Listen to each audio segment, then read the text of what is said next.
L'histoire s'ouvre sur une nuit froide, éclairée par la lune. Un pin solitaire s'accroche au bord d'une falaise escarpée, plantant un décor de désolation pour ce qui est sur le point de se produire.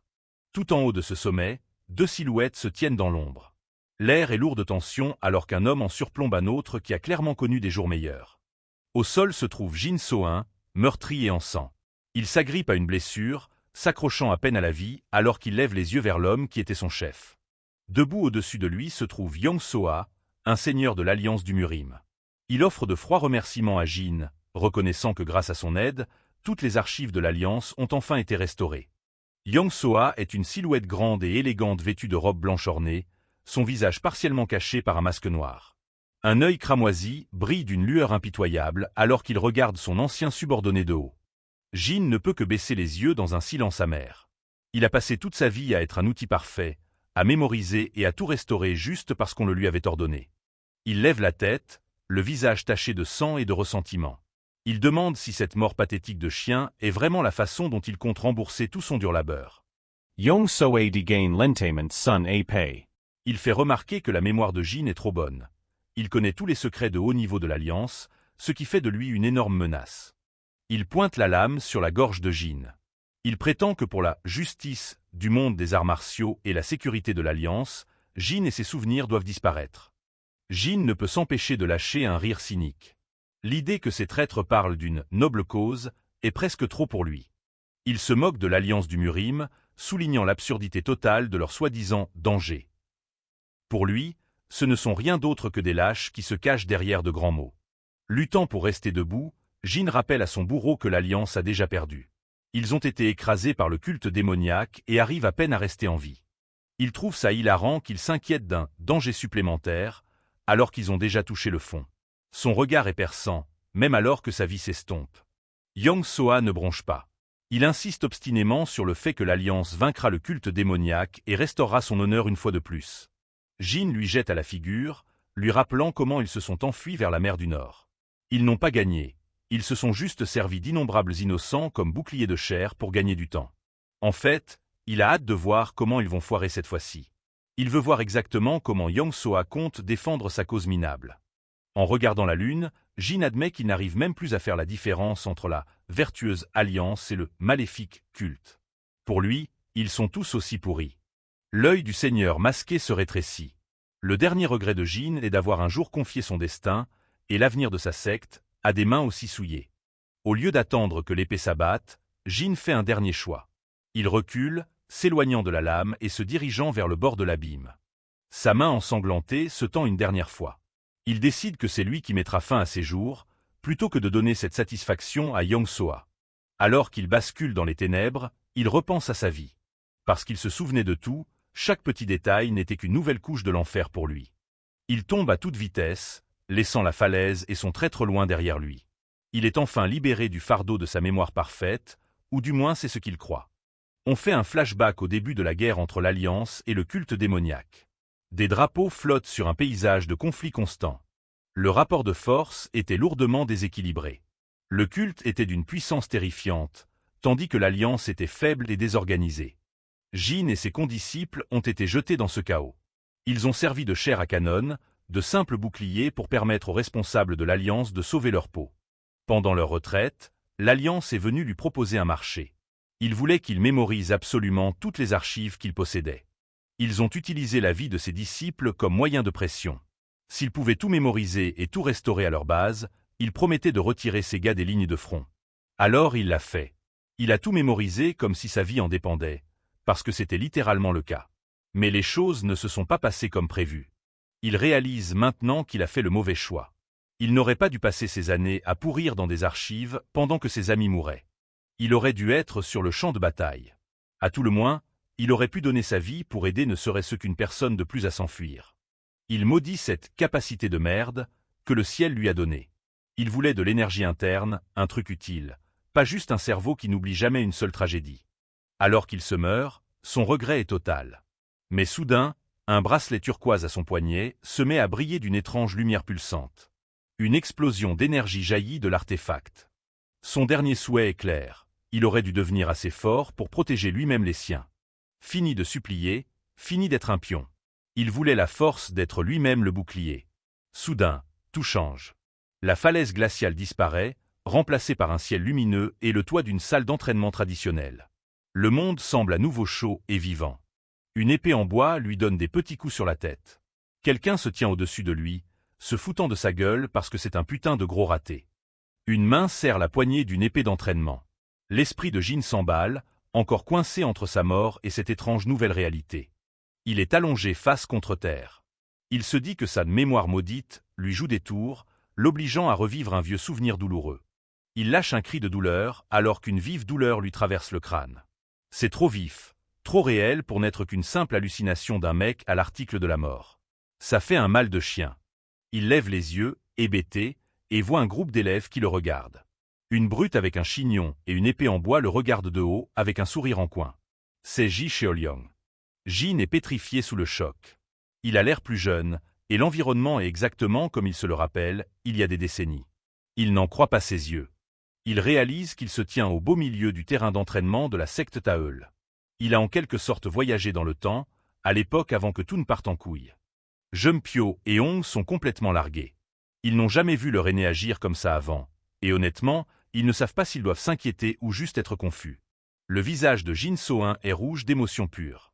Les larmes lui montent aux yeux alors qu'il regarde les potes qu'il croyait perdus pour toujours, son cœur battant la chamade dans un mélange de soulagement et d'incrédulité.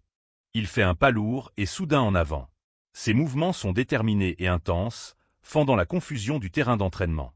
Sans dire un mot, il les serre tous les deux dans une étreinte forte et désespérée. Il se fout de l'air bizarre que ça donne devant les autres élèves. Il est juste submergé de les retrouver en vie et respirant. On trouve ça super chelou, dit que c'est dégueu et essaie de se dégager. Jin ne peut s'empêcher de revoir la dernière fois qu'il l'a vu, sans vie et froide sur un champ de bataille. Jeunpyo demande s'il y a un problème, complètement à l'ouest comme d'habitude. Derrière son visage innocent, Jin revoit le souvenir horrible de ce gamin empalé dans leur chronologie d'origine. Les plus jeunes disciples chuchotent et le pointent du doigt en arrière-plan. Ils sont tous convaincus que leur aîné a fini par péter un câble et perdre la tête. Jin se rend compte que même si ce n'est qu'une dernière hallucination avant de clamser, sa mémoire parfaite la rend incroyablement réaliste. Il est bien décidé à en savourer chaque seconde. Il leur offre un doux sourire embué de larmes. Pour la première fois depuis ce qui lui semble des siècles, une véritable étincelle de chaleur et de bonheur ravive son cœur. Dans un moment plus léger, des versions chibi de Hong et Jeunpyo se demandent ce qui peut bien clocher chez ce mec. Ils n'ont absolument aucune idée de l'enfer qu'il a traversé. Ils tapotent la joue de Hong, la taquinant comme au bon vieux temps. Il réalise que même la façon dont elle le saoulait pour un oui ou pour un non pendant l'entraînement lui manquait. Il tire sur la joue de Jeunpyo, se rappelant à quel point l'énurésie de ce gamin le rendait dingue. Maintenant, il laverait 1000 couvertures justes pour avoir son cadet en un seul morceau. L'ambiance change instantanément lorsqu'une épée en bois entre dans le cadre. Ji Cheolyong en a marre d'être ignoré et est prêt à niquer l'ambiance. Ji pointe son arme directement sur le visage de Jin avec un rictus. Il menace de tabasser les autres disciples si Jin n'arrête pas de faire le con et ne l'affronte pas en duel. L'expression de Jin devient immédiatement glaciale. Il trouve insultant que de toutes les personnes que sa mémoire pourrait lui montrer en ce moment, ce doive être ce petit connard arrogant. Ji Cheolyong sourit d'un air narquois, pleinement conscient de l'influence massive de sa famille. Il est le précieux jeune maître de la compagnie commerciale Gyeryong, et il se comporte comme s'il était le boss de la secte. Il a l'habitude de se reposer sur le fric de son père pour s'en tirer à bon compte, y compris battre ses condisciples à mort pendant ses soi-disant duels. Jin finit par attraper sa propre épée en bois, la poigne ferme. Si ce mec veut tellement se battre, il se fera une joie de lui donner exactement ce qu'il a demandé. Il se tient droit, un sourire dangereux et prédateur s'étirant sur son visage. Il décide d'utiliser cette occasion pour prendre une revanche très satisfaisante sur le passé. J serre les dents, l'air absolument sauvage. Il n'a pas l'habitude qu'on le regarde avec ce genre de confiance froide et inébranlable. J se jette en avant avec un hurlement furieux, balançant son épée de toutes ses forces. Pour lui, ce n'est qu'une occasion de plus d'humilier le « raté » de la secte. L'œil de Jin reste parfaitement calme, traquant chaque micro-mouvement. Dans son esprit expérimenté, la technique de « pro » de J avance à la vitesse d'une tortue. J utilise l'art de l'épée Samyong, un style que sa famille lui a acheté en privé auprès d'un maître errant. Il croit que ça le rend invincible. C'est un style brutal et féroce qui met l'accent sur l'élan et l'agression pure plutôt que sur une véritable discipline. C'est parfait pour un mec qui n'a aucune vraie compétence. Les techniques sont rudes et imprévisibles, conçues pour submerger un adversaire par la pure violence plutôt que par la finesse. Jin s'en souvient parfaitement de sa vie précédente. Il sait que cet art cible spécifiquement les yeux pour aveugler et neutraliser les adversaires d'entrée de jeu. Il esquive le coup avec une grâce désinvolte, laissant les autres disciples le fixer, complètement abasourdi. Il n'a même pas eu besoin de transpirer pour l'éviter. Dans sa tête, c'est un jeu d'enfant. Comparé aux monstres littéraux qu'il a affrontés dans le culte démoniaque, Jin n'est qu'un gosse qui agite un bout de bois. J est complètement choqué d'avoir raté son coup. Il n'arrive pas à croire qu'un « déchet » comme Jin ait pu lire ses mouvements aussi parfaitement. Les pensées de Jin dérivent vers ces nuits sans fin et destructrices dans les archives du Murim, où on l'a forcé à mémoriser des milliers de techniques interdites. Ses yeux brillent d'une faible lumière bleue inquiétante. Il a une bibliothèque entière de mouvements mortels de haut niveau stockés dans son cerveau, prêts à être utilisés. Il accède à l'art de l'épée Sochon, un style qui devrait être physiquement impossible à connaître pour quelqu'un de son rang actuel. Alors que J charge à nouveau dans une rage aveugle, Jin prépare sa contre-attaque. L'air autour de lui semble s'aiguiser alors qu'il prend la posture parfaite. Avec un regard concentré et perçant, il prépare son attaque. Il ne compte pas seulement gagner, il compte bien humilier cette brute devant tout le monde. Il exécute une forme de base impeccable de l'art de l'épée Sochon. C'est un mouvement d'une vitesse incroyable et d'une précision chirurgicale qui prend tout le monde au dépourvu. L'épée en bois frappe la mâchoire de J avec un craquement répugnant. Sa tête bascule en arrière tandis que du sang gicle de sa bouche, son arrogance s'évaporant en un instant. Jin laisse échapper un petit rire sombre. Voir ce tyran intouchable se faire enfin remettre à sa place est encore plus jouissif qu'il n'aurait pu l'imaginer. Il regarde sa main, un sourire tordu et satisfait sur le visage. C'est la première fois en 2 vies qu'il ressent ce genre de puissance pure et brute. Un autre coup brutal atterrit en plein sur le front de J, le faisant vaciller. L'impact est massif et ne laisse aucune place à une riposte. Tout le terrain d'entraînement devient silencieux comme la mort alors que le jeune maître est envoyé valser sur le sol. Personne n'arrive à croire ce qu'ils viennent de voir. Après avoir encaissé ces 2 coups de plein fouet, le jeune maître reste paralysé, le souffle coupé. Il n'a jamais été humilié comme ça avant, et encore moins par quelqu'un qu'il considérait comme une sous-merde. Hong et Jeunpyo sont tétanisés de peur et d'admiration. Ils sont heureux qu'il ait gagné, mais ils savent que la compagnie commerciale Gyeryong va réclamer du sang après ça. Le visage de Ji Cheolyong est embouilli, couvert de sang et de fureur alors qu'il pousse un hurlement d'agonie gutturale, le choc de sa défaite commençant enfin à se faire sentir. Malgré le sang qui coule sur son front, le jeune maître de la famille Ji continue de charger Jin So-in comme un papillon de nuit vers une flamme, hurlant des menaces hystériques sur le fait qu'il devra assumer la responsabilité de cette humiliation. Mais alors qu'il réussit à peine à faire un seul pas en avant, dans un dernier bruit sourd et pathétique, Ji Cheolyong s'effondre face contre terre dans la poussière, complètement inconscient. Jin So-in se tient au-dessus de lui avec une expression neutre, l'air curieusement détaché de sa propre victoire. Hong observe la scène avec un mélange d'incrédulité et d'effroi grandissant, les poings serrés alors qu'elle contemple le fils du principal bienfaiteur de la secte vaincue au sol. Les plus jeunes disciples explosent de joie, entourant Jin et faisant les louanges de sa force inattendue. Ils sont ravis de voir leur bourreau enfin remis à sa place et se moquent bien des conséquences pour le moment. L'expression de Jin reste indéchiffrable, un léger tic au coin des lèvres laissant deviner une sombre satisfaction cachée. Il baisse les yeux sur J inconscient, convaincu que ce n'est qu'une dernière hallucination hyper réaliste avant sa mort véritable. Il ressent un étrange sentiment de paix, ayant réglé une rancune de toute une vie dans ce qu'il pense être ses derniers instants. Sa réflexion paisible est fracassée lorsqu'un poing percute violemment sa mâchoire. L'impact est soudain, d'une force choquante et beaucoup trop réelle pour faire partie d'un rêve. Hong est furax, le visage rouge de colère alors qu'elle hurle sur Jin pour son imprudence. Elle ne partage pas le sentiment de triomphe des plus jeunes élèves et ne voit que les emmerdes à venir. Elle lui rappelle la dure réalité. C'est la famille de J qui finance la secte. Si la compagnie commerciale Gyeryong leur coupe les vivres, tout le monde dans la secte Taeul finira par crever de faim. Jin est sidéré, non pas par ses mots, mais par la sensation aiguë et cuisante dans sa mâchoire. Il se demande pourquoi une hallucination de mort imminente ferait aussi mal physiquement. Il se tient la joue meurtrie, la douleur lancinante perçant son brouillard mental. Hong continue de l'incendier, la voix paniquée au sujet de leurs réserves de nourriture qui s'amenuisent déjà. Une prise de conscience soudaine commence à poindre alors qu'il fixe le sol d'un regard vide.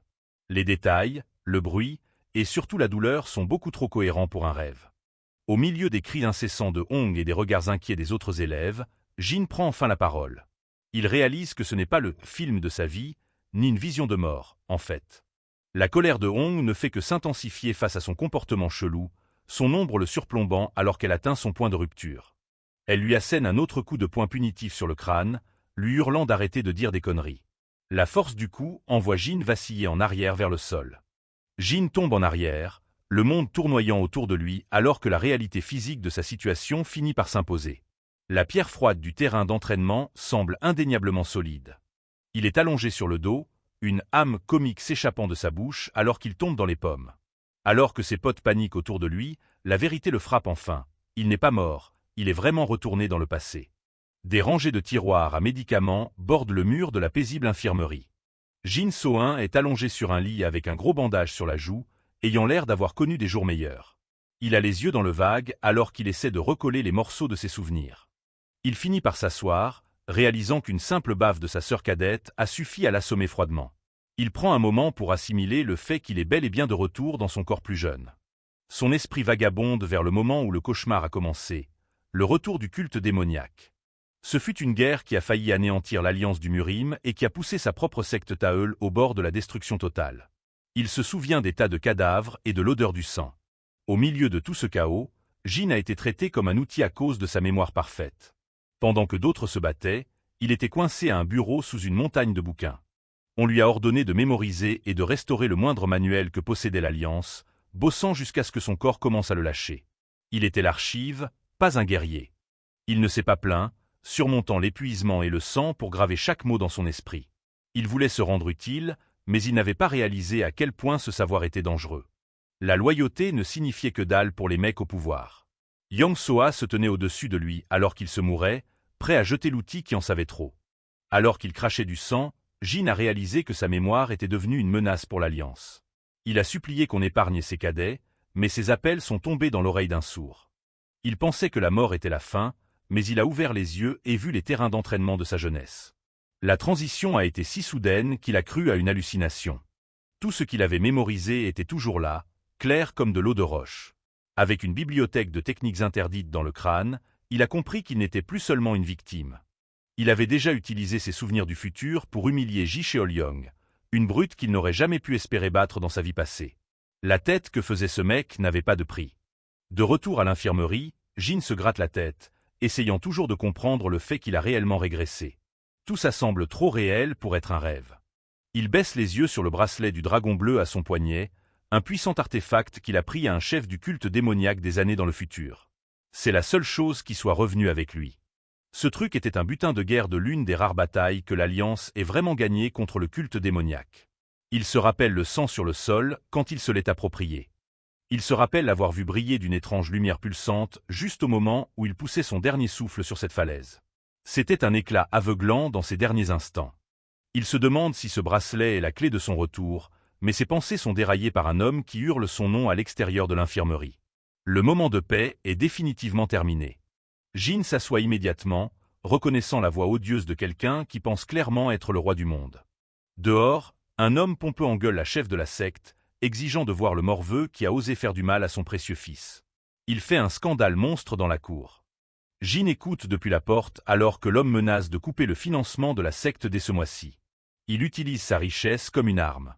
La silhouette de la chef de la secte est visible à travers la porte en papier, sa voix semblant petite et désespérée alors qu'elle essaie de s'excuser pour ce bordel. Elle commence à implorer le pardon, promettant de punir Jin sévèrement si le marchand veut bien fermer les yeux sur cet incident, juste pour cette fois. C'est douloureux à voir. Jin réalise que cet homme est Ji Yong-sok, le père de la petite frappe qu'il vient de tabasser. Le gars fulmine, son ombre surplombant la porte comme un monstre. Il continue d'insulter Jin, le traitant de bouseux de bas étage, et se moque de toute la secte Taeul pour être dans un état aussi pitoyable. Il kiffe vraiment son délire de toute puissance.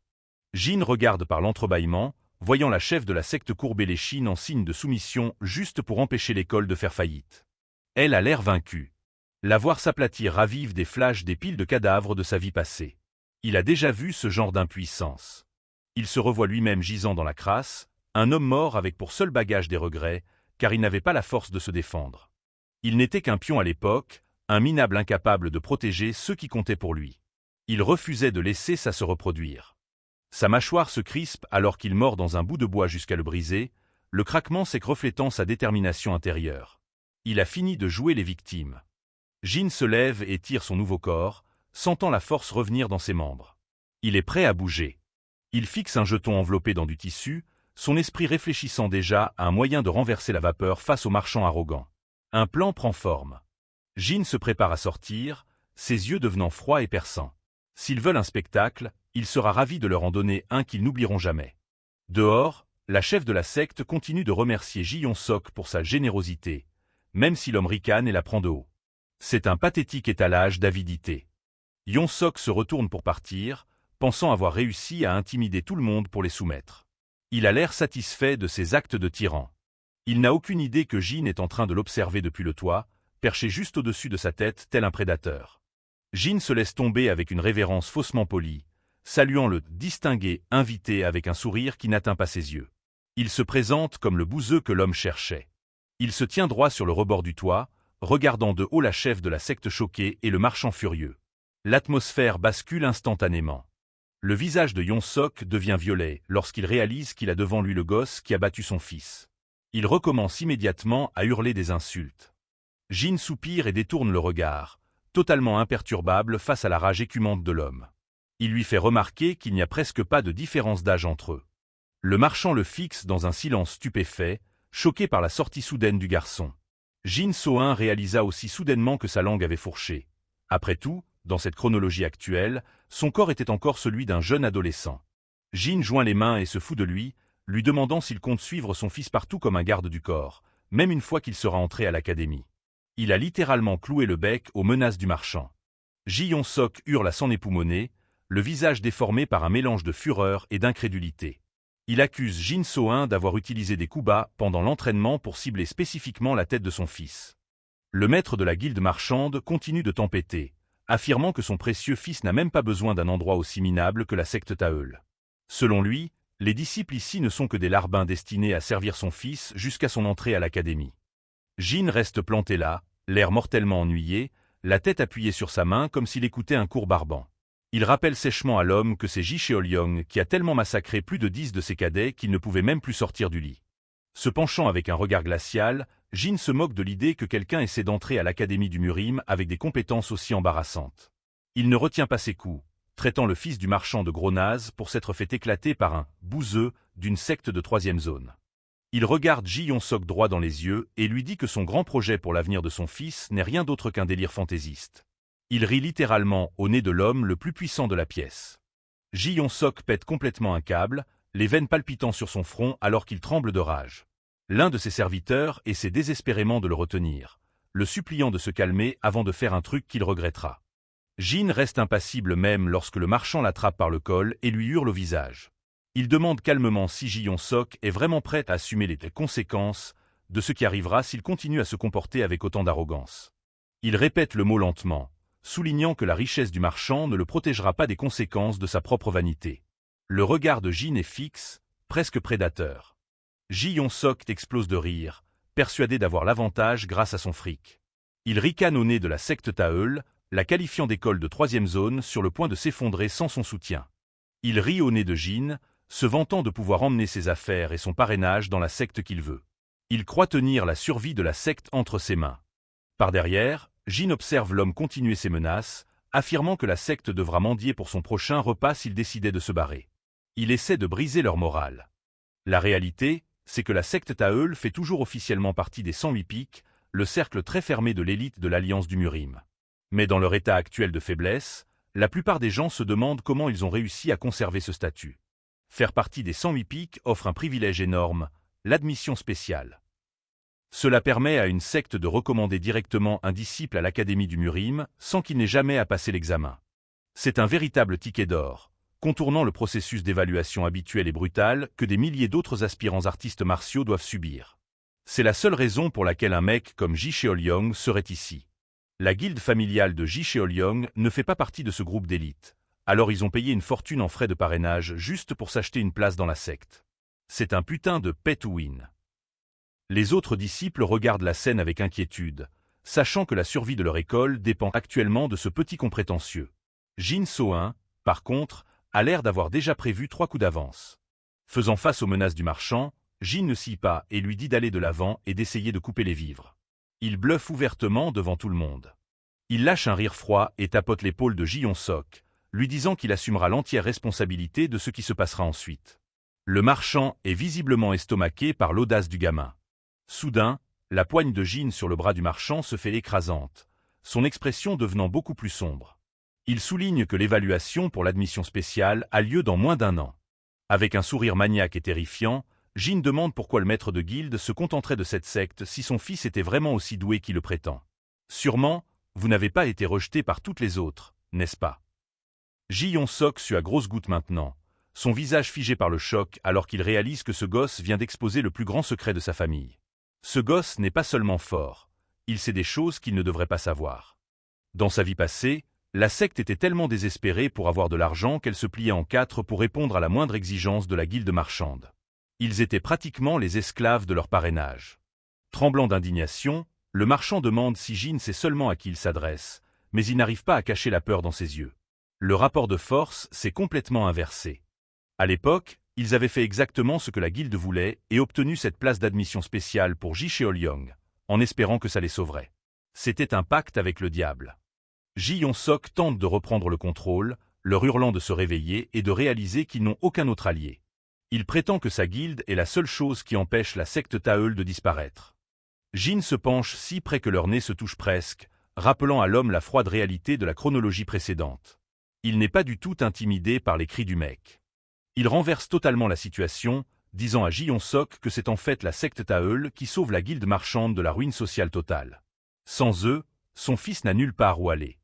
Dans sa vie passée, malgré toutes leurs courbettes, la guilde marchande leur avait de toute façon coupé les vivres une fois qu'elle avait obtenu ce qu'elle voulait. Jin So-in savait que les paroles du marchand n'étaient que du vent. Jin a déjà vu cette histoire se dérouler et sait exactement où elle mène. Ses yeux sont durs, fixés sur un avenir où il n'est le pion de personne. Il regarde le marchand s'éloigner, réalisant que mendier de l'aide auprès de gens comme ça est une pure perte de temps. La vraie sécurité ne vient que d'une chose. Ji-Yong-sok semble réduit au silence alors qu'il se prépare à partir, son arrogance complètement pulvérisée par un ado. Jin sait qu'il a besoin d'un vrai pouvoir pour se protéger, lui et sa secte. Le maître de la guilde marchande hurle d'une dernière insulte en s'éloignant à grands pas, mais Jin ne l'écoute même plus. Il est déjà concentré sur son prochain objectif. Il a beaucoup à faire, et sa première étape consiste à trouver comment récupérer la force légendaire qu'il avait avant sa régression. Le temps presse. Il s'arrête une seconde, l'expression vide alors qu'il réalise qu'il n'a pas encore vraiment réfléchi au « comment » spécifique. Même un génie peut avoir un bug de cerveau. Alors que le soleil se couche derrière les montagnes, Jin se retrouve à l'entrée d'un lieu secret dont il se souvient de sa vie passée. L'air y est froid et pesant. L'entrée de la grotte est sombre et recouverte de toiles d'araignées épaisses et luisantes qui ne devraient pas être là. Quelque chose de dangereux niche manifestement à l'intérieur. Il se tient au centre de la caverne, entouré de toiles, concentré sur son objectif simple, devenir plus fort le plus vite possible. Il n'a pas des années pour s'entraîner de façon classique. Il sait que s'appuyer sur les arts martiaux actuels et inefficaces de sa secte ne suffira jamais pour atteindre le sommet. Il a besoin d'un raccourci que lui seul connaît. Sa cible est le ginseng de feu de 10 000 ans, un élixir légendaire capable d'accorder un boost massif et permanent au QI interne. C'est exactement ce dont son jeune corps a besoin. Il sort une copie mentale du livre des élixirs de Jianggu, un manuel classifié qu'il a mémorisé à l'époque où il était l'archive de l'Alliance du Murim. C'est la chose la plus précieuse qu'il ait en tête en ce moment. Le livre contient l'emplacement et le timing exact pour chaque herbe rare du monde, et grâce à sa mémoire absolue, il se souvient parfaitement de chaque détail. Il sait exactement quand elle va éclore. Mais il y a un gros hic. Le gardien du ginseng est une araignée à visage humain géante à plusieurs yeux. C'est bien plus horrible en vrai que ce que décrivaient les bouquins. Jinfix la vetegeante, se preparant mentalment. Il sait que récupérer le ginseng de feu de 10 000 ans est sa priorité absolue, car c'est le seul moyen de corriger rapidement ses limites physiques actuelles. Il se jette en avant avec un cri, dégainant son épée et se préparant à utiliser l'art de l'épée Sochon de sa secte. Il est bien décidé à mettre fin à ce combat d'un seul coup décisif avant que la créature ne puisse réagir. Puis, avec un haussement d'épaule comique, Jin s'arrête net et abandonne l'idée d'une confrontation directe. Il s'avoue que son QI interne et ses talents à l'épée actuelle sont bien trop merdiques pour un combat à la loyale, et ça ne sert à rien de gaspiller de l'énergie dans une mission suicide. Au lieu d'une épée, Jin attrape une grosse branche de bois et y met le feu. Les flammes oranges vacillent et dansent alors qu'il s'apprête à utiliser une méthode bien plus efficace pour se débarrasser du monstre. Avec un sourire machiavélique, Jin repense à tout ce qu'il a appris dans les innombrables bouquins qu'il a mémorisés au cours de 2 vies. Il a compris que dans un combat à mort, le maniement de l'épée traditionnelle et le Dao martial n'en ont absolument rien à foutre. La grotte se transforme en une mer de flammes lorsque les toiles d'araignée hautement inflammables s'embrasent, piégeant l'araignée à visage humain dans un véritable enfer. Jin observe le spectacle depuis le centre du chaos, insensible à la chaleur. Un gros plan sur le visage grotesque et vaguement humain de l'araignée montre ses multiples yeux écarquillés par la terreur et la douleur alors que le feu la dévore. Elle n'avait aucune chance face à quelqu'un qui connaissait déjà sa plus grande faiblesse. Jin se tient droit au milieu des flammes rugissantes, sa silhouette encadrée par les toiles en feu. Dans cette nouvelle vie, il a décidé que la victoire était la seule chose qui comptait vraiment, peu importe à quel point les tactiques pouvaient être bâtardes. Il serre les poings, un air de sombre satisfaction sur le visage. Il se souvient de sa vie passée et murmure un discret merci à l'organisation même qui l'a finalement conduit à la mort. Son expression se mute en une malveillance pure et effrénée alors qu'il se marre de ces enfoirés de l'Alliance du Murim. Il se sert des connaissances mêmes qu'ils ont thésaurisées pour bâtir une base de pouvoir qui les détruira un jour. Les pages du livre des élixirs de Jianggu détaillent les propriétés spécifiques du ginseng de feu de 10 000 ans et de son gardien. C'est l'antisèche ultime pour un régresseur comme Jin. Le texte explique que le ginseng de feu se trouve dans des grottes sombres et qu'il est célèbre pour améliorer drastiquement la structure osseuse et le QI interne. C'est la fondation parfaite pour tout artiste martial. La note finale du bouquin révèle la faille mortelle de l'araignée. Ses toiles sont hyper inflammables. La seule façon pour quelqu'un maîtrisant de faibles arts martiaux de la tuer est d'attendre qu'elle se nourrisse, puis de lancer une embuscade soudaine avec du feu. Une lourde lame s'enfonce profondément dans la tête de l'araignée à visage humain, mettant enfin un terme à sa vie. Du sang vert éclabousse la paroi de la grotte alors que la créature pousse un dernier hurlement. Le monstre gigantesque s'effondre en un tas de pâtes ratatinées et de liquide visqueux sombre. Le combat est fini, mais l'atmosphère reste lourde. Jin So-in se tient seul dans la grotte mal éclairée, l'énorme cadavre à ses pieds. Malgré la victoire, il n'a pas l'air satisfait. Il regarde ses mains, marmonnant que ce n'est tout simplement pas suffisant. Le pouvoir qu'il a acquis jusqu'à présent sera loin d'être suffisant pour ce qui se prépare. Sa frustration déborde, et il lâche un hurlement de désespoir qui résonne dans la caverne vide. La sueur et la crasse couvrent son visage, alors que la pression de sa seconde vie commence à peser sur lui. Même après avoir consumé l'essence d'un monstre aussi précieux, le QI interne qu'il a reçu n'est qu'une goutte d'eau dans la mer. Son corps ne peut tout simplement pas en absorber assez pour faire une vraie différence. Il se rend compte que les arts mentaux de sa secte sont sérieusement flingués, ou alors il heurte un mur avec son propre talent. Il fixe la minuscule étincelle de QI dans sa paume, ressentant l'abîme entre son lui actuel et un vrai maître. Épuisé et vaincu, il s'affaisse contre le sol rocailleux de la grotte. Le silence de la caverne ne fait qu'amplifier le bruit de ses pensées. À ce rythme, il sait qu'il n'atteindra jamais le niveau dont il a besoin. Le temps tourne, et il est encore à des kilomètres de son but. S'il ne devient pas plus fort rapidement, il ne pourra pas sauver la secte Taeul quand le chaos éclatera enfin. Il ne peut pas laisser l'histoire se répéter. Des visions de la guerre future lui traversent l'esprit, un massacre brutal où les faibles sont traités comme de vulgaires boucliers jetables. Il revoit les visages de ceux qu'il a perdus dans sa première vie. Il est déterminé à s'assurer que ses frères d'armes ne mourront pas pour rien cette fois-ci. Pour ça, il doit devenir un membre central de l'Alliance du Murim avant même que la guerre ne commence. Entrer à l'Académie du Murim d'ici 1 an est son premier véritable obstacle. Mais debout dans cette grotte, le chemin à parcourir semble presque impossible.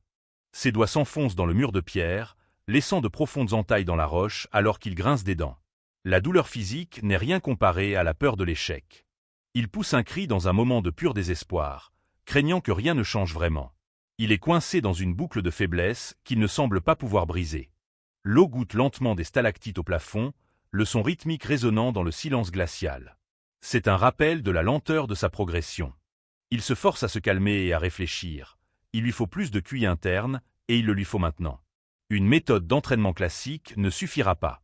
C'est alors qu'un souvenir précis fait tilt. Ji-Yon-Sok avait un élixir légendaire du mont Hua. C'était la pilule de la prune des neiges, et c'était censé être son ticket vers la puissance. Dans son esprit, il voit le père de Ji-Yon-Sok rire en présentant la pilule. Le marchand avait dépensé une fortune ridicule pour l'acheter à son fils. Mais juste avant que Ji Cheolyong ne puisse la prendre, la pilule de la prune des neiges a disparu sans laisser de traces. C'est un scandale qui n'a jamais été résolu. Il ferme les yeux, misant sur le fait qu'aucun voleur n'est parfait. Puisque le vol ne s'est pas encore produit dans cette chronologie, il a encore une chance de changer l'issue. Il est sûr de pouvoir retrouver les coupables en utilisant tout ce qu'il a pu lire. Les humains laissent toujours des traces, peu importe à quel point ils sont prudents. Il active sa mémoire absolue, pénétrant dans un paysage mental rempli de rangées infinies d'étagères lumineuses. C'est son palais mental, où chaque information qu'il a vue est stockée. Il commence à scanner les archives, cherchant spécifiquement les rapports mensuels de l'Alliance du Murim pour la branche de Hefei. Il doit savoir qui était dans les parages lors du vol initial. Des traînées d'énergie rouge le guident à travers l'immense bibliothèque, agissant comme un moteur de recherche pour son cerveau. Il vole au-dessus des souvenirs inutiles, concentré uniquement sur son but. Il se déplace avec une précision chirurgicale, se faufilant entre les piles de données mentales. Chaque virage le rapproche de la vérité enfouie dans les archives de l'Alliance. Il tire un énorme tome de l'étagère, certain que la réponse est cachée dans ces pages. Les recherches se resserrent sur une poignée d'individus. Il recoupe les rapports de mission et les registres d'entrée, traquant les mouvements des criminels présumés. Les pièces commencent enfin à s'emboîter. Absolument toutes les archives qu'il a un jour mémorisées sont étalées juste devant lui, brillant d'une teinte rouge. C'est une quantité massive de données, mais son cerveau gère ça sans forcer. Il rassemble les bribes d'informations éparses pour enfin déduire la réponse. Les noms des voleurs deviennent clairs. 3 noms apparaissent sur des plaquettes d'identification en bois. Jujang Mok, connu sous le nom du chasseur d'âmes, et les épéistes corrompus de Diancan, Gu Ilmu et Zhang Gang. Ce sont eux qui ont pris la pilule. Il claque les archives, ayant enfin une cible claire en vue. Il sait exactement où ils seront et quand ils auront l'élixir. Il joint les mains dans un geste de prière, réalisant que son statut de « bibliothèque sur pattes » va enfin porter ses fruits. Le savoir, c'est vraiment le pouvoir. Un sourire machiavélique traverse son visage alors qu'il remercie les voleurs d'avoir fait tout le sale boulot pour lui. Il ne va pas se contenter de les arrêter, il va récupérer le butin pour lui-même. Soudain, le bracelet du dragon bleu à son poignet se met à pulser d'une vive lumière turquoise. Ça le prend par surprise au beau milieu de ses pensées. Il baisse les yeux, sincèrement paumé face à la réaction soudaine de l'ancien artefact. Il n'a rien fait de tel depuis sa régression. L'éclat s'intensifie, bourdonnant d'une énergie étrange qui vibre dans tout son bras. Il peut sentir la puissance irradiée du jade. Des volutes d'énergie turquoise commencent à s'échapper, tourbillonnant autour de son bras comme de la fumée vivante. Il n'a aucune idée de ce que le bracelet essaie de faire. Les tentacules se projettent vers le cadavre de l'araignée morte, s'enroulant autour de ses restes comme des appendices de prédateurs. C'est un spectacle flippant et bizarre. L'énergie se concentre sur une sphère rougeoyante, le noyau interne de l'araignée à visage humain. Le bracelet semble chasser l'essence concentrée du monstre. C'est comme si l'artefact tendait la main de lui-même, contournant totalement le contrôle de Jin So-1. Le noyau se met à palpiter en réponse à l'énergie turquoise. Il regarde en état de choc total le bracelet du dragon bleu commencer à absorber de force le noyau interne de l'araignée. L'énergie sombre est purifiée et tirée directement dans l'artefact. La lumière inonde l'entrée de la grotte, effrayant un couple d'oiseaux qui s'envolent dans le ciel alors que les échos de la bataille commencent enfin à se dissiper.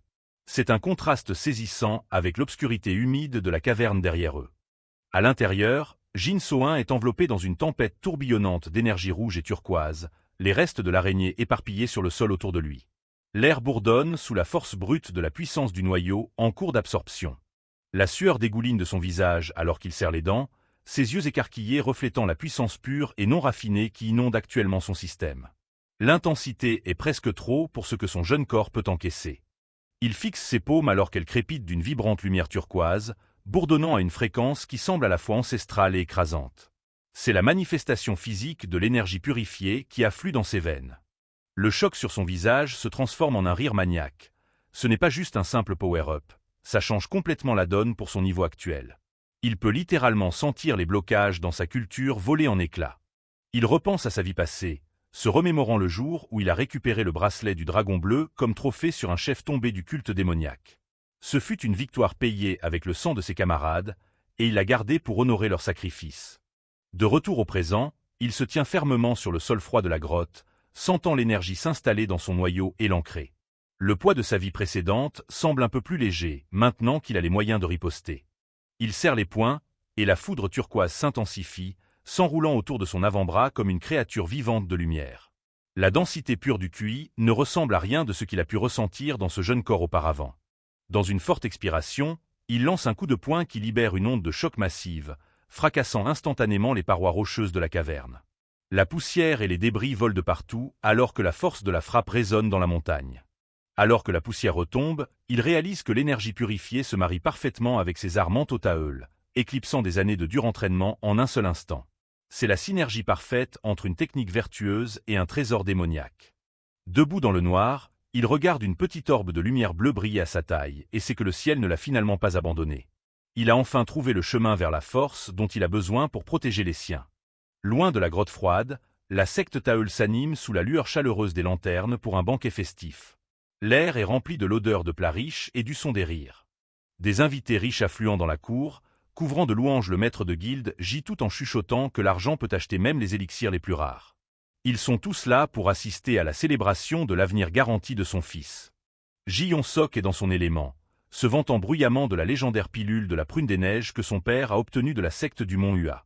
Il s'assure que tout le monde sache exactement combien il a fallu lâcher pour tirer ses ficelles.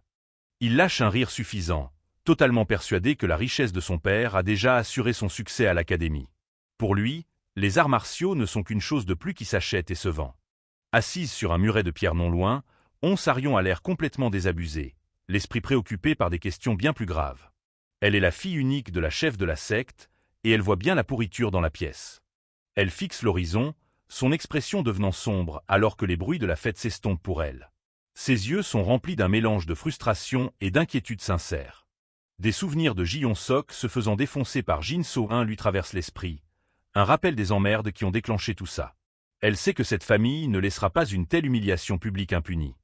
Elle revoit la tête du maître de guilde J et s'inquiète du genre de représailles que Jin pourrait subir en ce moment. Le silence de son côté est ce qui lui fait le plus flipper. Elle soupire et marmonne dans sa barbe, traitant Jin de parfait crétin pour l'avoir laissé en plan avec tout ce bordel politique. C'est sa façon de cacher à quel point elle s'inquiète vraiment pour lui. Un jeune disciple la tire de ses pensées, courant vers elle et hurlant pour que sa sœur aînée préférée se joigne à la fête. L'énergie du gamin contraste fortement avec son humeur pesante. Un autre garçon suit avec une assiette de bouffe fumante, bien décidé à lui arracher un sourire. Il la voit clairement comme une figure de grande sœur dans la secte. Les gosses se pressent autour d'elle, lui offrant les meilleurs mets du banquet et exigeant qu'elle y goûte. Leur enthousiasme innocent est dur à ignorer, même pour elle. En arrière-plan, Ji-Yong-sok s'éloigne avec un air renfrogné, visiblement gavé de ne plus être le centre de l'attention. Il supporte pas de voir les disciples l'ignorer pour quelqu'un d'autre. On-Sarion finit par lâcher un rire sincère, disant au gamin de se dépêcher de manger avant de mourir de faim. Elle est contente d'avoir un moment de normalité loin des vantardises du marchand. L'une des filles s'arrête et lui lance un regard complice, lui demandant si elle faisait la tête parce que Jin lui manquait. La question soudaine la prend complètement au dépourvu. Son visage devient rouge pivoine alors qu'elle explose de gêne, leur hurlant de se mêler de leurs affaires. Sa réaction ne fait que confirmer ce que les gosses soupçonnaient déjà. Les gamins en rient, tenant une assiette de viande qu'ils ont prévu de garder spécifiquement pour Jin parce que c'est son truc préféré. Ils sont convaincus qu'il sera bientôt de retour pour les rejoindre. Sa colère s'envole en un éclair, remplacé par un doux sourire discret en voyant à quel point les plus jeunes tiennent encore à lui. C'est un rappel doux amer du lien qui les unit tous. Elle se met à s'empiffrer pour cacher ses émotions, pendant que les gosses continuent de la taquiner avec des sourires espiègles. Elle essaie de faire la dure, mais elle est clairement touchée. Elle menace en rigolant de bouffer jusqu'à la dernière miette elle-même s'ils ne se mettent pas à manger là, tout de suite. Les gamins prennent la menace au sérieux et se préparent à un vrai carnage. Les garçons lâchent un cri et commencent à s'enfourner la bouffe dans la bouche, les joues gonflées de riz et de viande. C'est une scène joyeuse et bordélique qui dissipe brièvement la lourde ambiance. Elle les regarde avec un rire chaleureux, mais le moment passé, ses yeux dérivent à nouveau vers l'espace vide où Jin devrait être. L'inquiétude ne l'a pas quittée, elle a juste été mise de côté un instant. Alors que le soleil plonge sous l'horizon, elle lâche un dernier cri de frustration dans le vent, traitant Jin d'énorme abruti pour la faire s'inquiéter ainsi. Sa voix porte par-delà les murs de la secte et dans le crépuscule. La nuit tombe complètement, et le ciel est parsemé d'étoiles au-dessus des lanternes brillantes de la secte. Le banquet ne montre aucun signe de ralentissement, même si l'heure est tardive. De retour dans le hall principal, le maître de guilde J lève sa coupe vers la foule, se complaisant dans sa propre importance pendant que le banquet se poursuit. Il savoure clairement chaque seconde d'attention. Yong-sok est juste là à côté de lui, trinquant avec un pote avec l'air beaucoup trop suffisant. Il est vraiment persuadé d'avoir déjà atteint la gloire qu'il est en train de célébrer. Une danseuse tournoie gracieusement sur le sol, ses longues manches de soie flottant dans l'air alors que la musique s'accélère. La fête bat son plein, et tout le monde est perdu dans la bringue. Pendant que la fête bat son plein, quelqu'un se déplace sur les toits avec une vitesse effarante, ses pieds faisant à peine un bruit sur les tuiles. C'est une ombre dans la nuit, qui passe inaperçue auprès des invités bourrés en bas. La silhouette sombre saute d'un bâtiment à l'autre, un maître de la furtivité évoluant au clair de lune. Son objectif est bien plus important qu'un quelconque banquet. Il franchit un vide énorme avec aisance, le corps bas et svelte alors qu'il navigue à des hauteurs périlleuses. Chaque mouvement est calculé et silencieux, la marque d'un professionnel. Il atterrit sans un bruit et relève son masque, laissant échapper un petit rire étouffé et triomphant. C'est Ju Jang-mok, le voleur qui vient de subtiliser la pilule légendaire au nez et à la barbe de tout le monde. Ju Jang-mok se tient dans une clairière baignée de lune, serrant le coffre volé avec un large sourire arrogant. Il se marre de la facilité de son coup, se moquant de la sécurité soi-disant impénétrable de la guilde marchande de Gyeryong. Il déverrouille la boîte ornée pour contempler la pilule de la prune des neiges, qui brille d'une douce lumière rose éthérée. L'élixir de haut niveau correspond exactement aux rumeurs, palpitant d'une essence concentrée de QI interne. Entièrement focalisé sur son butin, le voleur ne remarque pas une silhouette silencieuse tapie dans l'ombre des arbres voisins. Jin So-in, caché derrière un masque, observe la scène d'un regard froid et calculateur. Ju Jang-mok continue de s'extasier, certain que cette pilule lui fournira l'énergie requise pour maîtriser la paume divine perforatrice des cieux. Il s'imagine déjà se hisser au sommet du monde des arts martiaux. Satisfait de son butin, il décide de s'éclipser en vitesse avant que d'éventuels poursuivants ne le rattrapent. Mais ses plans sont coupés court lorsqu'une présence soudaine et mortelle remplit l'air juste derrière lui. Une brillante frappe d'épée blanche fend l'obscurité, décapitant le voleur d'un seul coup brutal. Alors que son cadavre s'entête s'effondre dans l'herbe, Gu Ilmu atterrit à proximité, ses longues robes flottant dans la brise nocturne. Une main se baisse pour ramasser la boîte rouge dans l'herbe tachée de sang, son propriétaire offrant de fausses excuses pour l'interruption. La voix est calme et prédatrice, fendant le silence des bois. Une silhouette portant un masque sombre s'avance, les yeux brillant d'une lueur dangereuse alors qu'il réclame l'élixir.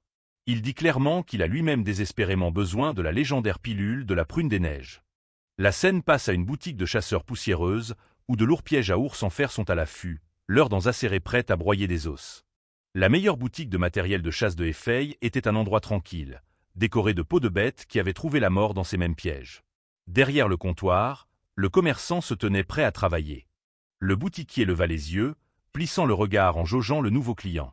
Quelque chose dans l'attitude du jeune homme semblait décalé dans une boutique pour simples chasseurs.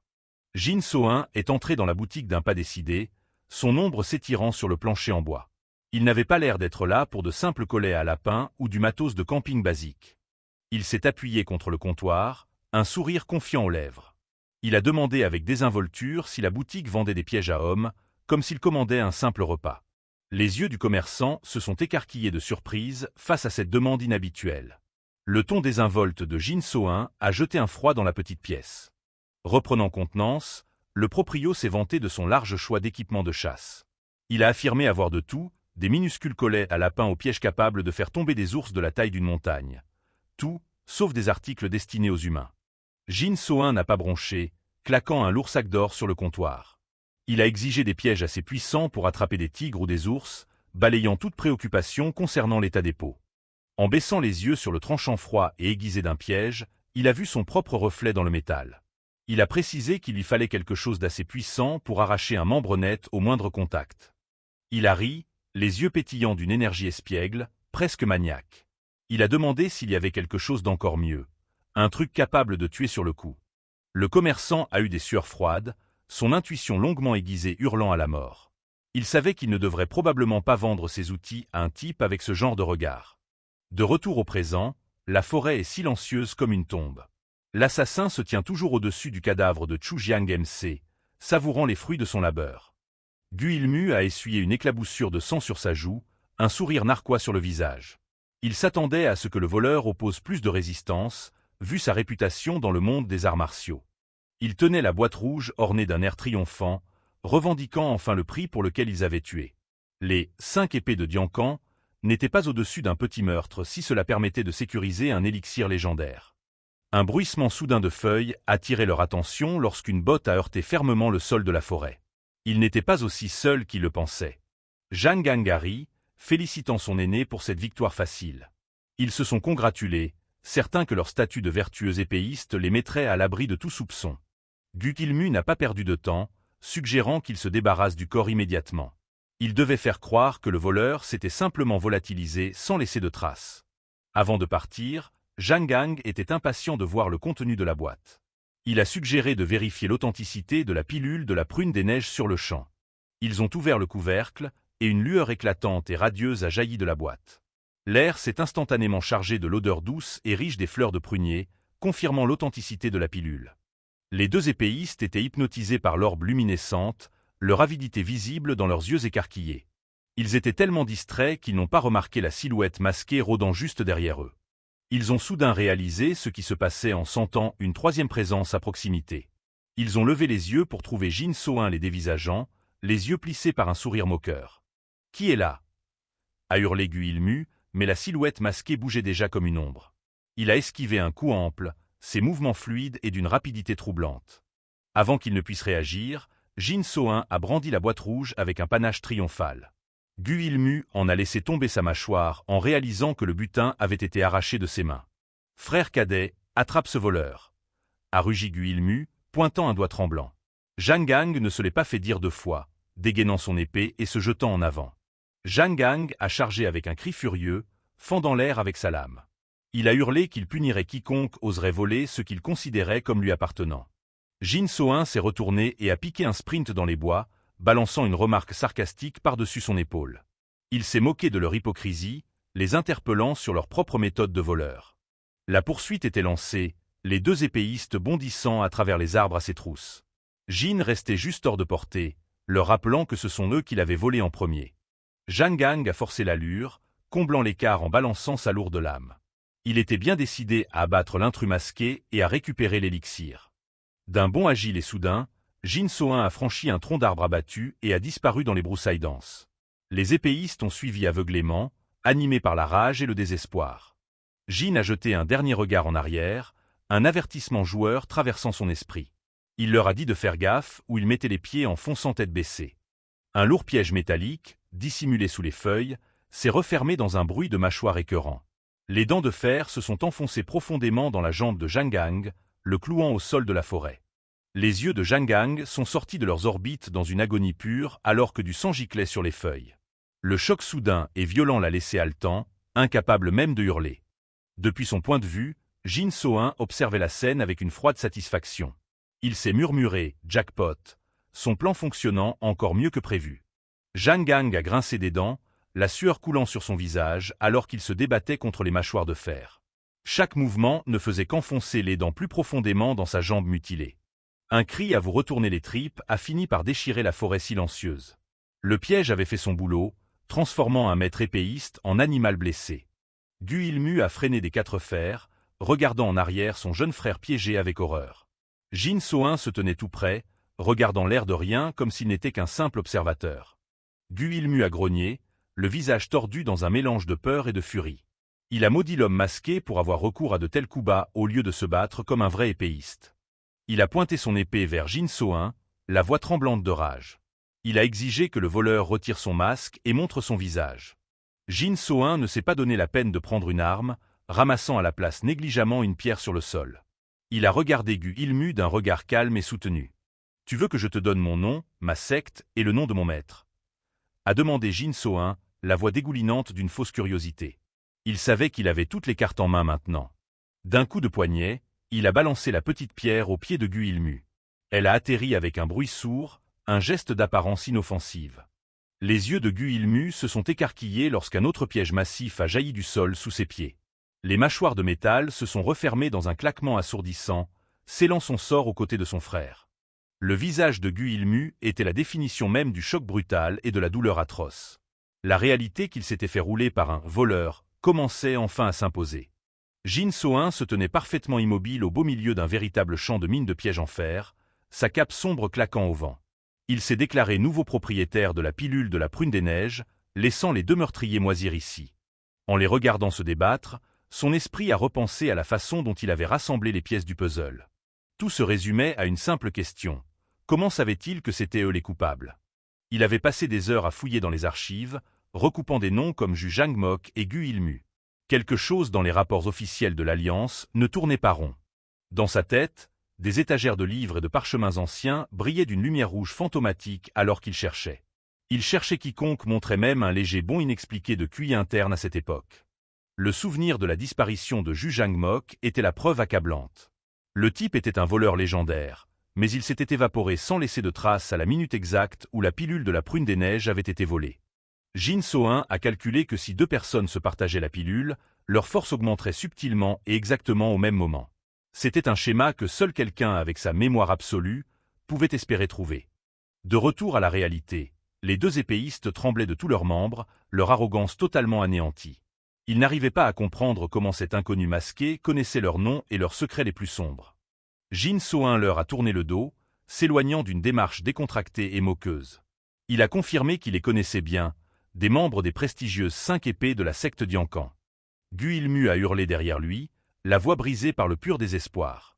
Il a essayé de se cacher derrière le nom de la secte Diancan et de l'Alliance du Murim, menaçant de représailles brutales s'il ne s'arrêtait pas.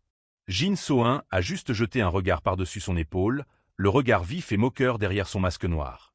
Il a demandé depuis quand un vulgaire voleur avait le droit de dénoncer un autre voleur aux flics. Poussé à bout, Zhang Gang a ignoré sa jambe broyée et s'est jeté en avant avec un rugissement animal. Il a balancé un lourd coup de poing, déterminé à écraser l'homme qui l'avait humilié. Un bruit sourd a résonné à travers les arbres alors que son poing percutait la terre, mais sa cible n'était déjà plus là. Il a grogné, refusant de croire que de tels tours de passe-passe minables pouvaient arrêter un mec de son calibre.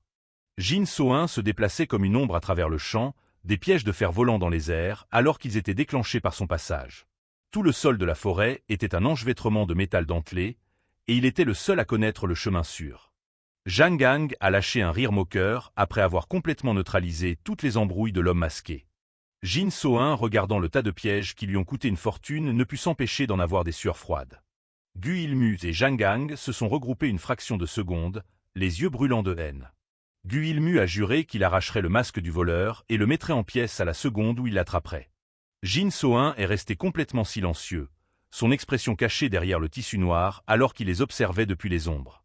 Il attendait juste le bon moment pour les attirer dans son dernier piège. Il s'est retourné et a piqué un sprint, ses mouvements rapides et précis. Les 2 épéistes n'ont pas hésité, replongeant dans la course avec leurs lames dégainées et prêtes à tuer. Gu Ilmu a crié à son frère de rester près de lui alors qu'il se dirigeait vers une partie de la forêt couverte de profondes feuilles mortes. Il savait que c'était probablement là que les pièges étaient les mieux planqués. Le sol était un épais tapis marron et vert, rendant impossible de voir ce qu'il y avait en dessous. Les empreintes de pas étaient la seule chose qu'ils pouvaient utiliser pour se guider à travers ce piège mortel. Ils ont sauté ensemble, leurs silhouettes se découpant sur la lune pleine et brillante alors qu'ils franchissaient un large trou dans les broussailles. Le seul son était le bruit sourd de leurs bottes et leur respiration saccadée. Vu d'en haut, ça ressemblait à un jeu du chat et de la souris à haut risque. Les 2 épéistes cherchaient désespérément à combler l'écart, tandis que Jin So-un gardait une longueur d'avance. Gu Ilmu fixait le sol comme un rapace, s'assurant de poser le pied exactement là où son frère avait déjà atterri. Il était persuadé que si l'un d'eux passait, le chemin devait être sans danger. Un sourire tordu et arrogant s'est étalé sur le visage de Gu Ilmu alors qu'il sentait la terre ferme sous ses pieds. Il a ri, narguant Jin So-un et lui balançant que ses petits tours ne marchaient plus. Jin So-un n'a pas dit un mot, continuant à se faufiler entre les arbres avec une grâce fluide. Il les menait dans un putain de labyrinthe dont il ne réaliserait qu'il s'agissait d'un piège que quand ce serait trop tard. Les 2 épéistes étaient pratiquement sur lui maintenant, leurs visages déformés par des envies de meurtre.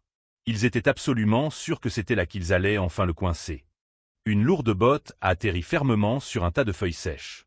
L'espace d'une microseconde, il n'y a rien eu d'autre que le bruit des feuilles écrasées. L'œil de Jin So-un s'est rétréci, une lumière froide et coupante se reflétant dans sa pupille, alors qu'il sentait le moment exact où le piège s'est déclenché. Il les tenait exactement là où il le voulait.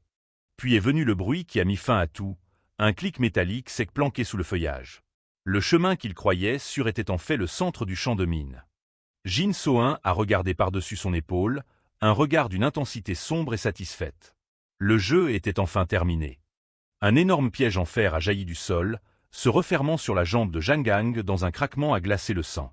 Le sang a giclé instantanément, repeignant les feuilles environnantes d'un rouge profond et sombre. Une violente explosion d'hémoglobine a couvert l'écran alors que les lourdes dents métalliques déchiraient les muscles et les os. L'agonie fut immédiate et écrasante. Gu Ilmu et Zhang Gang étaient tous les 2 cloués au sol de la forêt, hurlant de douleur pure. Leurs épées hors de prix ont été oubliées dans la crasse alors qu'ils s'agrippaient à leurs jambes broyées. Jin So-in est revenu vers eux, se tenant au-dessus de ses ennemis brisés avec une expression froide et moqueuse. Il les a félicités d'avoir été un poil plus malins que ce qu'ils pensaient, même si ça ne les a pas sauvés. Il a fait un signe vers le sol, où des dizaines de contours bleus luisants révélaient la véritable ampleur de sa préparation. Toute la zone était truffée de tellement de pièges qu'il n'y avait presque plus un seul centimètre carré de sûr. Il s'est penché, la voix grave alors qu'il leur expliquait la dure réalité. Ils avaient essayé de suivre ses pas à la perfection, mais même l'épaisseur d'un cheveu suffisait à déclencher un piège dans un terrain aussi miné. Gu Ilmu l'a dévisagé avec une terreur absolue, le visage livide et couvert de sueur froide. Il a haleté qu'une telle précision était impossible pour un être humain, surtout dans un endroit aussi bourré de pièges. Le regard de Jin So-in était perçant, ses yeux brillant du pouvoir de sa mémoire absolue. Il se tenait là comme l'ultime prédateur qui venait de terminer une longue partie d'échecs ultra calculés. Il a attrapé son épée, le métal froid brillant au clair de lune. Il était prêt à en finir et à se barrer avec le butin pour lequel il s'était encassé le cul. Il a expliqué que ce n'était pas une question de chance ou de magie, c'était sa mémoire. C'était le seul vrai don que le ciel lui avait jamais fait, et il allait s'assurer qu'il s'en souvienne. Alors que les hurlements des deux hommes s'éteignaient dans la nuit, la seule chose qui flottait dans l'air était l'odeur épaisse et métallique du sang. Jin So-in se tenait victorieux, la pilule de la prune des neiges enfin entre ses mains. Tout en haut des rues grouillantes de Hefei, les avant-toits ouvragés d'un immense manoir captaient le soleil éclatant de midi. Une voix résonnait de l'intérieur, remettant en question l'influence actuelle de la secte Taeul. À l'intérieur d'une pièce calme, la main d'un homme tenait une tasse de thé chaud, la vapeur s'élevant dans l'air. Il a poussé un murmure grave et pensif en analysant l'évolution du paysage politique du monde des arts martiaux. L'aîné Nangung Taiwan était assis face à Jegal Somyong, le stratège en chef de l'Alliance du Murim, dont le visage était masqué par un long voile translucide. Il parlait des 108 piques, le groupe prestigieux de sectes qui servait d'épine dorsale à leur alliance. Nangung Taiwan affichait un large sourire dérangeant alors qu'il confirmait les observations de Jegal Somyong. Il notait que si l'ancienne garde conservait ses titres, plusieurs nouvelles sectes ambitieuses grimpaient rapidement les échelons dans la ville de Hefei. Les deux hommes étaient assis dans une pièce très peu meublée, éclairée par la lumière crue d'une grande fenêtre ronde. Jegal Somyong a glissé innocemment qu'il était peut-être temps de remplacer certains des pics vieillissants par des candidats plus qualifiés. Jegal Somyong a pris une lente gorgée de son thé, le regard vif et indéchiffrable derrière son voile. Il songeait aux rumeurs qui circulaient au sein de l'Alliance, se demandant si les bases de leur ordre étaient aussi solides qu'elles en avaient l'air. Nangung Taiwan lui a offert une théière avec un geste amical et calculé, lui demandant si ces feuilles de thé rares convenaient au goût raffiné du stratège. Jegal Somyong est resté muet, se remémorant des rapports indiquant que Nangung Taiwan tirait secrètement les ficelles de la secte de l'épée de fer. Jegal Somyong a regardé dans le fond doré de sa tasse de thé, la surface ondulant légèrement. Il a rappelé à l'aîné qu'on ne pouvait pas éjecter un membre des 108 piques sans un motif légitime et très grave. Une goutte de sueur a perlé sur le front de Nangung Taiwan, même s'il a gardé son sourire de façade. Il a demandé si le stratège sous-entendait que la secte Taeul avait commis un crime ou une négligence en particulier. Jegal Somyong a continué à boire en silence, laissant la tension peser lourdement dans la pièce. Nangung Taiwan a sauté sur l'occasion pour évoquer des rumeurs selon lesquelles la secte Taeul abuserait prétendument de ses privilèges d'admission spéciale pour s'en mettre plein les poches. Jegal Somyong a répété les mots de l'aîné avec un ton faussement surpris, la tête légèrement inclinée sous son voile. Il a demandé s'il pensait vraiment qu'une secte de ce standing exploiterait son statut pour son propre bénéfice. Le rictus de Nangung Taiwan s'est élargi, devenant un regard de prédateur qui atteignait ses yeux. Il s'est penché en avant, terminant sa phrase en demandant s'ils utilisaient ces anciens privilèges uniquement pour assouvir leur propre avarice insatiable. Il se penche, le visage déformé par un sourire carnassier et sournois, alors qu'il parle de satisfaire l'avidité grâce à de vieux privilèges. Dehors, un oiseau se perche sur la branche d'un vieil arbre tordu, surplombant les toits de tuiles du paisible complexe. Le sinistre officiel continue son laïus mielleux pendant que son invité, à moitié caché sous son chapeau voilé, l'écoute en silence de l'autre côté de la table basse. Il fait de grands gestes avec ses mains, jouant une comédie de fausse humilité et d'intentions soi-disant incomprises. Un œil vif et calculateur se rétrécit un court instant, trahissant l'avidité planquée derrière ses belles paroles. Il incline doucement une théière blanche, le regard fixé sur la vapeur qui s'élève des tasses. Le liquide ambré coule régulièrement dans la petite tasse verte alors que la conversation dérive sur le respect du passé. Nangung Taiwan offre le thé avec une politesse de façade, bien que son expression reste sinistre et profondément malsaine. On passe à une auberge tard dans la nuit, où une silhouette solitaire est affalée sur une table en bois dans la cour mal éclairée. Jin So-in est dans une transe profonde, les yeux plissés alors qu'une aura bleue vacille autour de son visage. Le jeune homme est torse nu dans la pièce sombre, un cuir bleu intense irradiant de son dos musclé comme une flamme glacée. La sueur dégouline le long de sa mâchoire alors qu'il se force à passer la dernière phase, atrocement douloureuse, de sa séance de méditation. Un œil s'ouvre d'un coup, brillant d'une lumière bleue féroce et éthérée alors que l'énergie atteint enfin son pic. Il est assis paisiblement au centre de la pièce alors que l'aura turbulente commence à se calmer dans son noyau. L'artiste martial serre le poing, sentant le poids de 30 ans d'énergie interne pulser dans ses veines. Il se lève avec un sourire maniaque et triomphant, il a déjà surpassé la force qu'il avait à son apogée dans sa vie passée. Jin So-in descend les escaliers, ses bottes résonnant bruyamment sur les marches en bois dans l'auberge silencieuse. Il commence à enfiler ses robes extérieures, appelant pour réveiller celui qui est de garde dans la salle principale.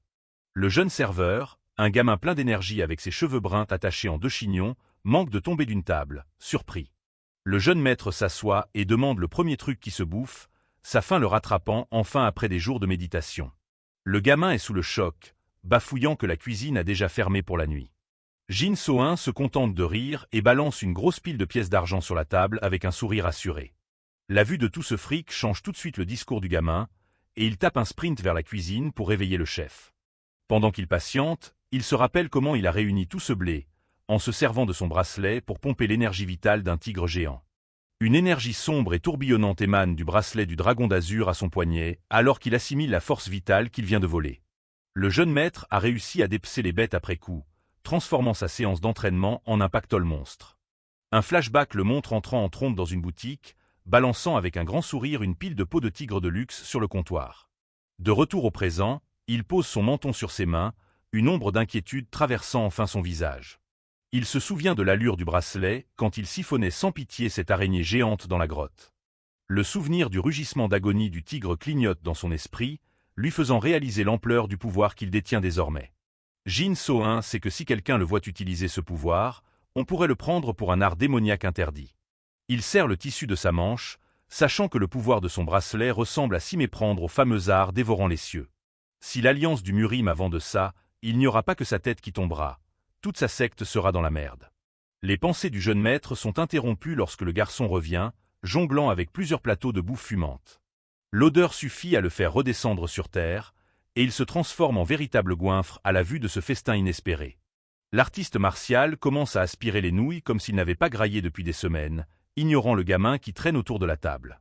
Le jeune serveur se penche, lui demandant s'il a entendu les dernières rumeurs qui tournent en ville ces derniers temps.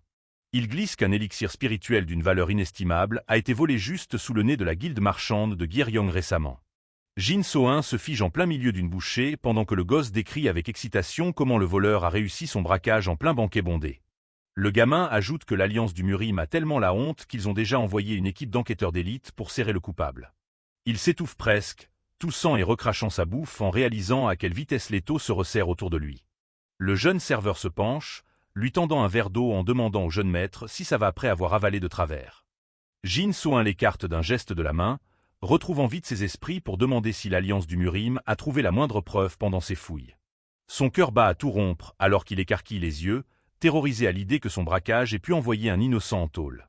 Il sait que puisqu'il est le vrai voleur, toute arrestation faite par l'alliance serait une erreur judiciaire monumentale. Le jeune serveur explique que la piste a refroidi presque immédiatement, laissant l'équipe d'enquêteurs sans aucune putain de preuve. Le jeune maître lâche un énorme soupir de soulagement avant de le masquer illico par une fausse grimace de douleur, faisant semblant de compatir à la perte de la guilde. La discussion continue et le serveur parle d'un autre banquet de malades qui va bientôt se tenir dans la ville de Hefei. Le visage du jeune homme s'assombrit d'un coup quand il entend le nom exact du groupe qui organise ce nouvel événement. C'est la secte de l'épée de fer, et ils organisent un festin de 7 jours pour fêter les 60 ballets de leur chef. Il réalise avec une boule au ventre que le timing colle pile poil au jour le plus honteux de sa vie précédente. Dans un souvenir teinté de rouge, le père de Jin So-in, un homme aux cheveux noirs en bataille, est forcé de s'agenouiller dans une mare de son propre sang. L'observant de haut se trouve le chef de la secte de l'épée de fer, un vieillard arrogant avec une grosse barbe blanche et un sourire cruel et moqueur. Le visage de son père est écrasé contre le sol, les dents serrées dans un mélange d'agonie physique et d'humiliation totale. La scène était un spectacle public de honte pure, où son père a été forcé de s'incliner devant une foule immense de témoins qui se foutaient de sa gueule. Il a dû ravaler sa fierté et offrir des excuses rampantes directement au mec qui le détruisait méthodiquement. Jin So-in observe son père brisé depuis le côté, sachant que chaque goutte de sang versée ce jour-là était de sa faute. De retour au présent, il serre le poing si fort que ses phalanges blanchissent, le souvenir le brûlant encore intérieurement. Le jeune maître fixe l'horizon, se jurant que cette fois-ci, il évitera de s'approcher de cet endroit à tout prix. Il se lève si brusquement qu'il fait sursauter le gamin, dont l'expression passe de la confusion à l'inquiétude. Il commence à s'éloigner, ses pas alourdis par le poids d'une décision qu'il ne pensait jamais avoir à affronter de nouveau. Le jeune homme franchit une porte et atterrit dans une lumière blanche aveuglante, la transition entre son intention et la réalité se brouillant dans un flash soudain. Soudain, il est plongé dans un duel à mort contre le petit-fils du chef de la secte de l'épée de fer, un guerrier musclé avec des cheveux marrons sauvages. Le petit-fils abat une gigantesque épée à 2 mains rectangulaires avec assez de force pour fracasser la terre et envoyer des débris volés dans tous les sens. En plein vol et dans un fracas d'acier, Jin So-in a du mal à comprendre comment elle s'est retrouvée mêlée à un duel avec le petit-fils du chef de la secte si soudainement.